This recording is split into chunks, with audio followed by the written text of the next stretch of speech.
Who doesn't like a good old floodgate when it's not against them? What's up, guys? Welcome back to the channel, and welcome if you're new here. I am Don, and today we're taking a look at Nekroz featuring the Nemesis package. Let's get into it. As usual, let's have a look at the new cards relating to this video. The first on the list will be Miracle Raven. It's a dark level 1 fiend pendulum ritual monster that has the pendulum effect to, during your main phase, you can ritual summon this card by tributing monsters from your hand or field whose level equals to or exceed 1. As for its monster effect, it states that this card is unaffected by your opponent's activated effects, and if you were to ritual summon using monsters, you can use this card as the entire tribute. If this card is tributed for a ritual summon, you can add a ritual monster from your deck to your hand. That effect is a hard once per turn. What isn't a hard once per turn is the pendulum effect. So if you have 2 Miracle Raven, you can use 1 to tribute anything to summon itself, and then you can use the next one to tribute the first Miracle Raven, triggering its monster effect to add you any ritual monster from your deck to your hand. Now for the next card, Readying of Rites, it's a normal spell that adds you a fiend ritual monster from your deck to your hand. Then if you added a pendulum monster, you can special summon 1 sacrificial offering token. This, however, locks you from the extra deck while it's on the field, and when you inflict battle damage to your opponent, you can banish this card from your graveyard to draw 1 card. That's it for the new cards in relation to this video. Let's get into the combos.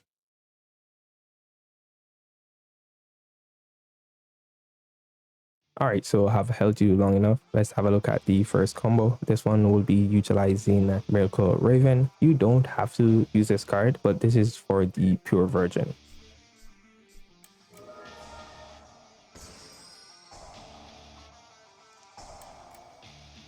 Alright, so as usual, we'll go Avans for Emilia, and then Emilia will add the Brenak. This time, however, Brenak will be adding the shirt because it's crucial for this combo line.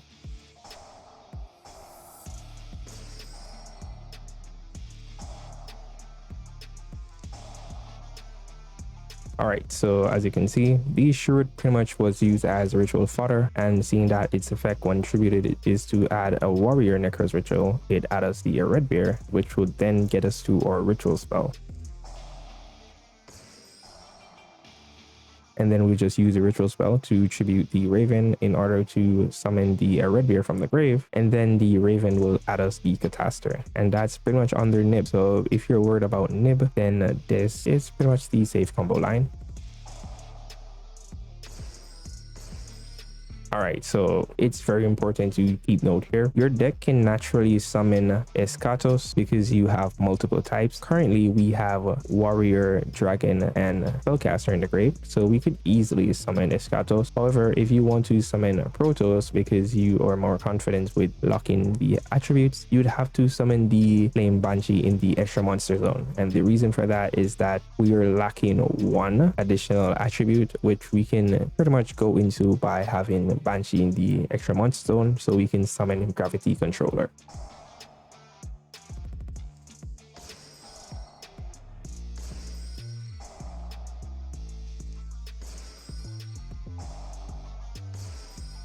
Alright, so seeing that you have a pyro on the field while the Banshee was banished, the Banshee can special summon itself back to the field. And this is really important because let's say you're going up against a deck that you don't really have the attribute for, you can really make use of those 2 bodies on board by going into Orcust, and then Orcust can turn the Protos into that specific attribute that you want to lock out of the game, and that's pretty much it. So let's say we're going up against a light deck, then we can use Protos to call light.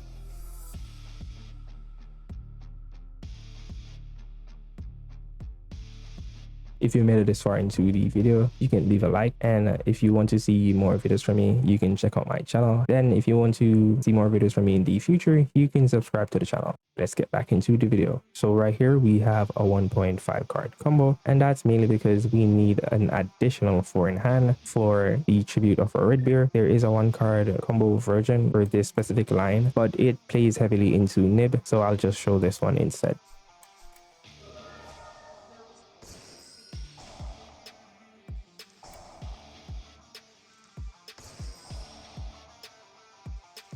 something very key for the Nekroz Ryzeal deck is that X is the most important Ryzeal card, given the fact that it can send Toad from the extra deck, being that we no longer have Bahamut in the TCG. Finding a way to send Toad to the graveyard is really amazing in Nekroz because it helps you recycle your Emilia and any other useful ritual in the grave.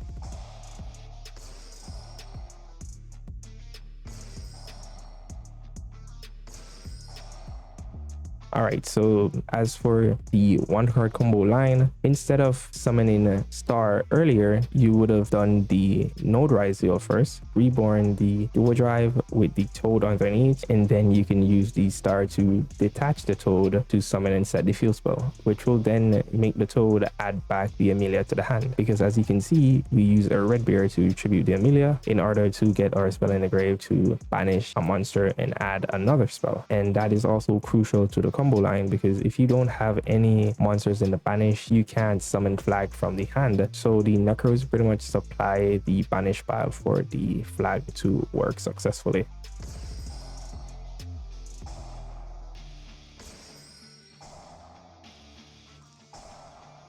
And the reason for the additional 4 in hand is because we need to add up exactly to the level of our red bear. And that's the issue with those older spell. If it had said exceed, you could have easily summoned Protos, use effect, and then use cycle to tribute the Protos. But because you need to have exactly 10 levels, you need a 4 in hand with the 4 on the field and a 2, which is the flag. All right, so now we have a red bear, Protos, detonator, and the dual drive, which has 2 negates currently. Via the field spell, you can negate in your turn and your opponent's turn. And seeing that the most popular decks in the format are dark decks, you don't really need to make anything like Orcust. You can just use Protos to call dark, and then you're pretty much set now onto the next one.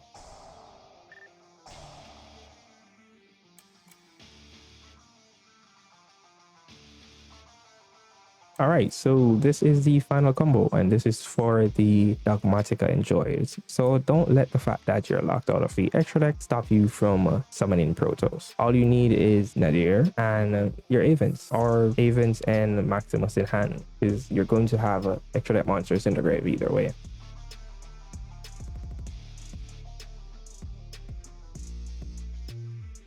All right, so this line is a lot more straightforward because all you need to do is go for Banshee, add flag. And if you have Maximus in hand, you can summon the Banshee in the extra monster zone, which you can then turn into Gravity Controller. And that'll pretty much supply you with an extra deck monster in the graveyard for Maximus to banish.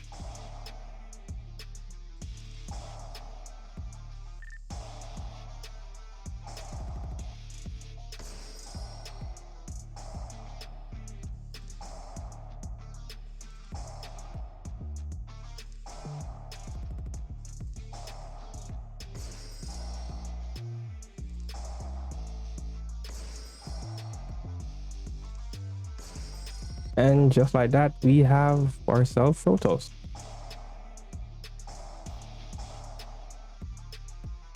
And we get to add cards in the end phase, such as Fleur de Lis. All right, so that'll be it for today, guys, and see you guys next time.